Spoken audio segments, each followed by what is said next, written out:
আসসালামু আলাইকুম। অনেকদিন পর আমি ভিডিও আপলোড করতে যাচ্ছি আজকে। তো আশা করছি এখন থেকে রেগুলার ভিডিও আপলোড করব।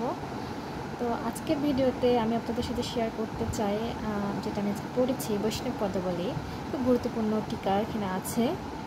ইনশাল্লাহ বিসিএসে বা অন্যান্য চাকরি পরীক্ষায় এখান থেকে কমন পড়তে পারে। তো পদাবলী কি? পদাবলী হলো এক ধরনের ছোট কবিতা। পদাবলীর জনক বিদ্যাপতি। বাংলা পদাবলীর জনক হলো চণ্ডীদাস। মধ্যযুগে বাংলা সাহিত্যের অন্যতম শ্রেষ্ঠ সম্পদ বৈষ্ণব পদাবলী। বাংলা ভাষায় বৈষ্ণব পদাবলীর আদি রচয়িতা চণ্ডীদাস। বৈষ্ণব কর্তাগণ পরিচিত মহাজন নামে। রাধাকৃষ্ণের প্রেমলীলা ছাড়াও চৈতন্যদেবকে কেন্দ্র করে চৈতন্য ভক্তরা যেসব পদ রচনা করেন সেগুলো গৌরাঙ্গ বিষয় পদ নামে পরিচিত। বৈষ্ণব পদাবলীর মহাকবি বলা হয় বিদ্যাপতি, চণ্ডীদাস, জ্ঞানদাস, গোবিন্দদাস, বলরাম দাস। বৈষ্ণব পদাবলীর অধিকাংশ পদ রচিত ব্রজবুলি ভাষায়। এই ব্রজবুলি ভাষা হলো এক ধরনের কৃত্রিম ভাষা। ডক্টর দীনেশচন্দ্র সেনের মতে বৈষ্ণব পদাবলীর কবি 165 জন। পদাবলী শব্দটি প্রথম ব্যবহার করেন বাবা আউল মনোহর দাস পদসমুদ্র গ্রন্থে 15,000 পদ। বৈষ্ণব পদাবলী কবিতা প্রথম সংকলন করেন জয়দেব। পদাবলীর প্রথম কবি বা প্রথম অবাঙ্গালী কবি জয়দেব। তিনি ছিলেন রাজা লক্ষণ সেনের সভাকবি। পদাবলীর প্রথম বাঙালি কবি চণ্ডীদাস। পদাবলীর 4 মহাকবি বিদ্যাপতি, চণ্ডীদাস, জ্ঞানদাস, গোবিন্দদাস।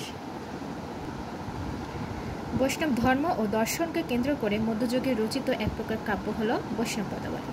বৈষ্ণব কবিতা রচিত হতে থাকে 14দশ শতকের শেষের দিকে। বৈষ্ণব পদাবলীর বিষয় রাধা ও কৃষ্ণের ভালোবাসা। রাধা হচ্ছে সৃষ্টি বা বৈষ্ণবদের ভাষায় জীবাত্মা, আর কৃষ্ণ হচ্ছে স্রষ্টা বা বৈষ্ণবদের ভাষায় পরমাত্মা। বৈষ্ণব পদাবলীতে প্রাধান্য বেশি শৃঙ্গারস তথা মধুর বা আদিরসে। আর এই ছন্দ পয়ারের ছাঁচে অন্তমিল রয়েছে।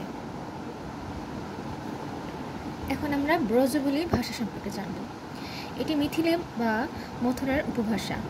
এটি একটি কৃত্রিম কবি ভাষা যা বাংলা, মৈথিলি, হিন্দি ভাষার মিশ্রণ। মধ্যযুগীয় বাংলা সাহিত্যের দ্বিতীয় কাব্য ভাষা বা উপভাষা হল এই ব্রজবুলি, যা প্রথম সান্ধ্য ভাষা নামে পরিচিত।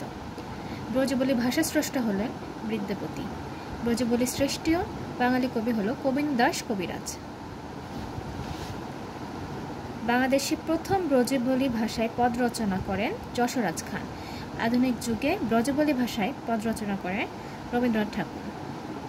তিনি ভানুসিংহ ঠাকুরের পদাবলী। তো আজকের মতো এইটুকুই। নেক্সট ভিডিওতে আরও কিছু বিসিএসের আমি যেগুলো পড়ছি সেগুলো ভিডিও নিয়ে আসবো ইনশাআল্লাহ। তো আজকের মতো এইটুকুই। আল্লাহ হাফেজ।